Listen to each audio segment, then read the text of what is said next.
Palakkad പുതുശ്ശേരിയിൽ Carol സംഘത്തിന് BJP. പ്രവർത്തകന്റെ ആക്രമണം. BJP. പ്രവർത്തകനെ police arrest ചെയ്തു. പുതുശ്ശേരി കാളാണ്ടിത്തറ സ്വദേശി അശ്വിൻ രാജിനെയാണ് കസബ പോലീസ് അറസ്റ്റ് ചെയ്തത്.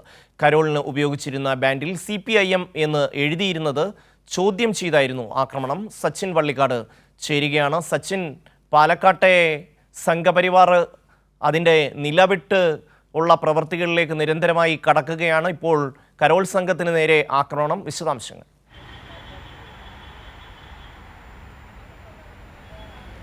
തീർച്ചയായും ഷമ്മി, അതുതന്നെയാണ് പറയാനുള്ളത്. കാരണം കഴിഞ്ഞ ദിവസം RSS BJP പ്രവർത്തകർ ക്രൂരമായി മർദ്ദിച്ച് കൊലപ്പെടുത്തിയ പാലക്കാട് വാളയാർ അട്ടപ്പള്ളത്ത് നിന്നും കിലോമീറ്ററുകൾ മാറിയുള്ള പുതുശ്ശേരി കാളാണ്ടിത്തറയിലാണ് ഇത്തരത്തിൽ അതിക്രമം ഇന്നലെ രാത്രിയോടുകൂടെ നടന്നിട്ടുള്ളത്. BJPയുടെയും RSSൻ്റെയും സജീവ പ്രവർത്തകനും കാപ്പ കേസിലെ പ്രതിയുമായിട്ടുള്ള അശ്വിൻ രാജിനെയാണ് നിലവിൽ കസബ പോലീസ് അറസ്റ്റ് ചെയ്തിട്ടുള്ളത്. പ്രധാനമായും ഇന്നലെ രാത്രിയോടുകൂടെ 10 പേരടങ്ങുന്ന വിദ്യാർത്ഥികൾ, ചെറിയ കുട്ടികളടങ്ങുന്ന കരോൾ സംഘം ഈ കാളാണ്ടിത്തറ പ്രദേശത്തൂടെ കരോൾ സംഘം സഞ്ചരിക്കവെയാണ് അശ്വിൻ രാജ് അവിടെ എത്തി മർദ്ദിക്കുന്നത്. അതായത് പ്രധാനമായും ചോദിച്ചത് ഇത്തരത്തിൽ കരോൾ നടത്താൻ ഈ പ്രദേശത്ത് സമ്മതിക്കില്ല എന്ന് പറഞ്ഞുകൊണ്ടായിരുന്നു ആദ്യഘട്ടത്തിൽ ആക്രമണം. തുടർന്ന് ഇവരുടെ കയ്യിലുണ്ടായ ബാൻഡിൽ CPIM എന്ന് എഴുതിയിട്ടുണ്ടായിരുന്നു. ഇതെവിടെ നിന്ന് കിട്ടി, ഇതാരുടെ ബാൻഡാണ് എന്നൊക്കെ ചോദിച്ചുകൊണ്ട് ആ ബാൻഡ് അടക്കം നശിപ്പിക്കുന്ന ഒരു സ്ഥിതിയാണ് ഉണ്ടായിട്ടുള്ളത്. വലിയ രീതിയിലുള്ള ഒരു അതിക്രമം തന്നെയാണ് BJPയുടെയും അതേപോലെ തന്നെ RSSൻ്റെയും ഭാഗത്ത് നിന്ന് തുടർന്നു കൊണ്ടിരിക്കുന്നത്.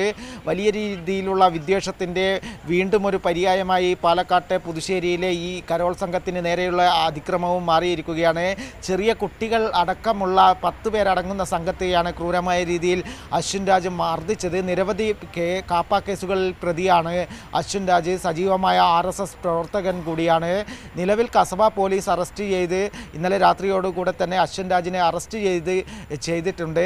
നിലവിൽ കസബ പോലീസ് അന്വേഷണം നേതൃത്വത്തിൽ അന്വേഷണം പുരോഗമിച്ചുകൊണ്ടിരിക്കുകയാണ്. ഷമ്മി, പാലക്കാട് കരോൾ സംഘത്തിന് നേരെ BJPയുടെ ആക്രമണം. സച്ചിനാണ് വിശദാംശങ്ങൾ നൽകിയത്.